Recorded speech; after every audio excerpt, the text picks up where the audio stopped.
boss. You got money.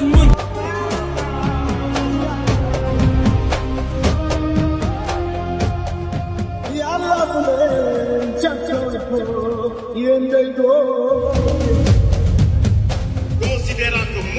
Ousmane Sonko ayant recueilli la majorité absolue des suffrages exprimés, il y a lieu de le déclarer élu président du parti Pastef les Patriotes pour un mandat de 6 ans. Pour la première fois, les patriotes se réunissent en congrès.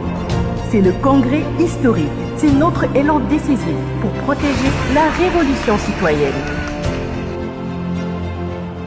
Aujourd'hui, le parti entre dans une nouvelle séquence.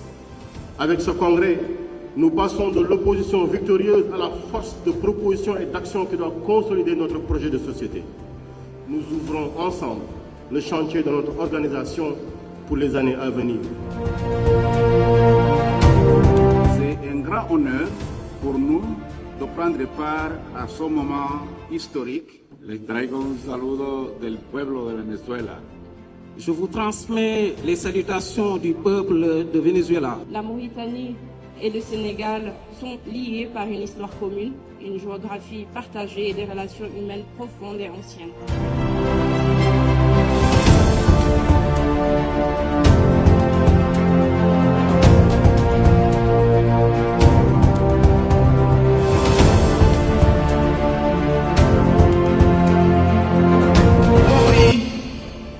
dañuy jox kàddu gi ki nga xam ne moom la ñu fal léegi président du parti Pastef les Patriotes monsieur Ousmane Sonko.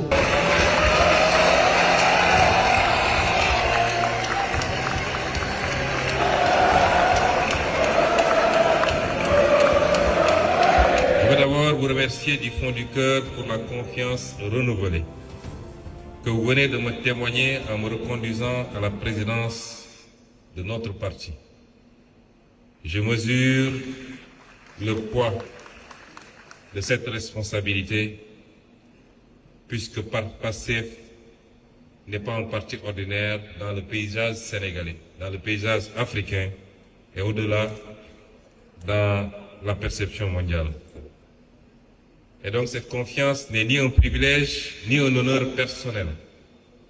Elle est une charge, une responsabilité et une exigence de fidélité envers notre peuple, nos militants, nos martyrs et notre option panafricaniste et de solidarité internationale.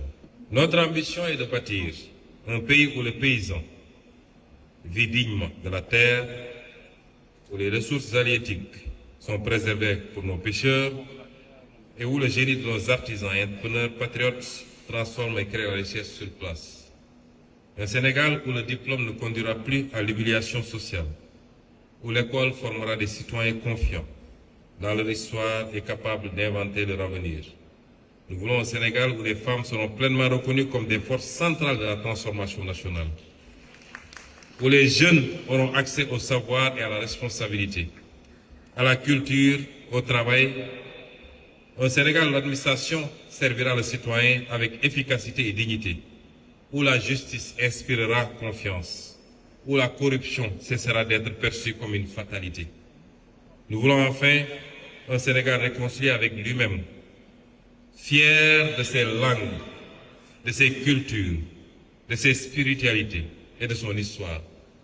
Un Sénégal capable de dialoguer avec le monde sans se renier, de coopérer sans se soumettre et d'avancer vers l'avenir sans tourner le dos à l'Afrique. Nous sommes à un tournant de l'histoire. Les générations futures nous demanderont si nous avons eu le courage d'aller jusqu'au bout. Oui, et nous le demanderons. Les générations actuelles nous le demandent déjà. ñi la bëgg te gëm te la raw ñi la safoo duñu daw ñun yaay sunu tiitër sak yaaram ñi la bëgg te gëm te la raw ñi la safoo duñu daw ñun yaay sunu tiitër sak yaaram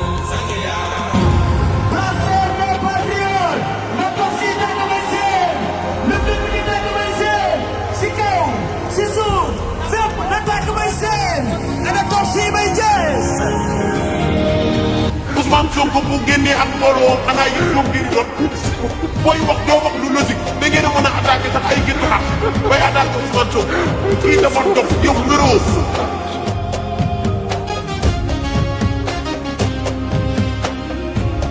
ma ne ko neex a bëgg ngoogu donc koy bëgg te doo am gàcce ci moom barki alxuraan du def lu ay noonam di réewee te moom du def lu ay fan seen di rusee.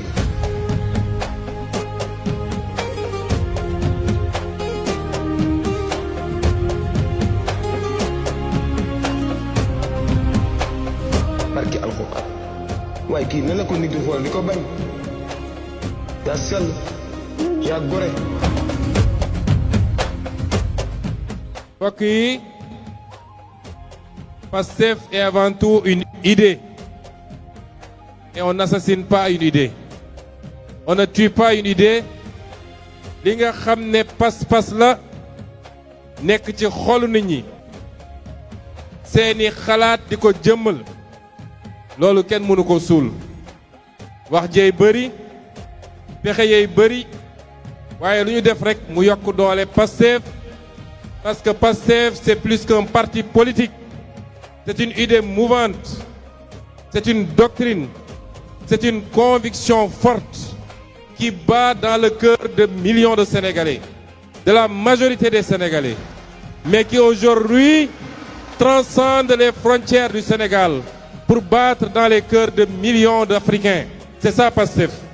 moo tax kenn mënu koo pexel cooley bëri pexe yi bëri waaye kenn mënul fexe ba suul Pastef. Pastef c'est le don de soi pour la patrie moo tax lii ngeen def mennum Pastef moo ko mën ci géewu Sénégal lii ngeen def néew na ko mën a def ci géew politique Afrique wala àdduna. mbokk wi idée yooyu ak conviction boobu tey mooy wéyal yoonam. dañu war a xam ni révolution boo gis dafa am yoon bu muy jaar ku wax yoon nag gis léeg-léeg xam ne ci léeg-léeg nga fekk ci benn obstacle léeg-léeg sax nga fekk ci loo xam ne faw nga wiiri génnaat fa nga bëgg a génn waaye li am solo mooy à la fin du voyage que l'objectif soit atteint. Et nous sommes dans ce voyage. kon damay njëkk a gërëm vous me permettrez avant tout de remercier tous nos hôtes étrangers dont certains sont encore à Dakar, certains sont ici dans ce stade, de les remercier d'avoir fait le déplacement pour venir répondre à l'appel de Pastef. C'est des partis frères, des partis amis avec lesquels Pastef noue une relation qu'on voudrait étendre progressivement dans tous les pays d'Afrique pour que le courant de pensée que nous incarnons, un courant de pensée souverainiste, patriotique, qui n'est pas exclusif des autres, mais qui pense d'abord aux intérêts du Sénégal et aux intérêts de chacun de nos pays, que ce courant de pensée puisse prospérer, essaimer et se répartir dans tout le continent. Chers représentants de vos partis respectifs, permettez-moi au nom de Pastef, dont vous voyez une illustration aujourd'hui, de vous dire merci et de vous souhaiter un bon retour chez vous.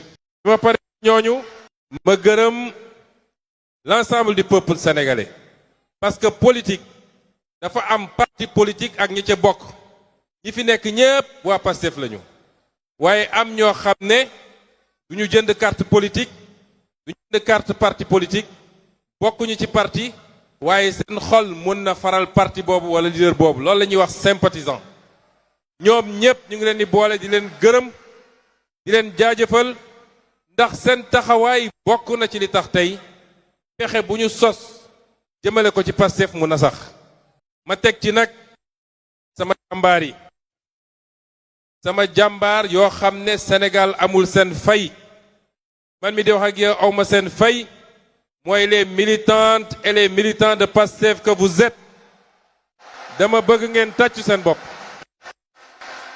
ngeen tàccu seen bopp ndax seen taxawaay moo réhabilité la politique au Sénégal demoon nañu ba ñépp ñàkk yaakaar ci politique koo wax mu ne la politique buñ ma joxul du ma def ndax politicien jaru ko buñ ma déglu du ma génn balaa may déplacé wu nañ ma jox 2500 ak t-shirt ak lu demee noonu waaye yéen ci seen taxawaay yéen a jëmmalaat politique ñu xam ni engagement politique c'est s'engager pour soi-même parce que c'est pour s'engager pour sa nation, c'est s'engager pour son peuple, c'est s'engager pour son avenir et l'avenir de ses enfants, de ses petits-enfants. Man damay anorgueilliru saa su ne dellu sant yàlla ne li ma am ci militant fii ci Pastef te nag yéen a ma boole gaay yi yéen militant Pastef yéen a ma boole gaay yi li ma gaay yi iñaane du man sama jëmu bopp de waaye qualité militant yi ñu yàlla jox moom lañ ñu iñaane kon coow li yépp leen la léeg-léeg sax ma ne est-ce que de temps en temps bu ñu xewlee du ma leen abal quelques militants Pastef ngir ñu may ma jàmm tuuti yéenay problème bi kon ñu ngi leen di féliciter vous les militants de Pastef. Commencez par les 533 sections communales yi nga xam ne teew si nañu ñoo jox congrès bi sa forme institutionnelle bawoo ci fépp ci Sénégal ak les cellules yi nga xam ne ñooyu diaspora bi ñoom laay jiital ci ngërëm gi di leen féliciter teg ci nag mboolem seen militants yi coordination départementale yi section communale yi les cellules dans tous les quartiers dans tous les villages du Sénégal ñi nga xam ne ñoo nekk au niveau central le bureau politique le conseil national le COMEX les secrétariats ñoom ñépp seen taxawaay rafet na c'est vous qui faites Pastef c'est vous qui faites la fierté de Pastef kon ñu ngi leen di gërëm leen wax ni nag ñun dañ ñoo yeewi ñun ak yéen désormais weer wu ne semaine bu ne ak suñuy programme politique le PROS est de retour parmi vous et le Sénégal va trembler parce que réew mi ñun ñoo ko moom politiquement ñu ngi leen di gërëm leen sant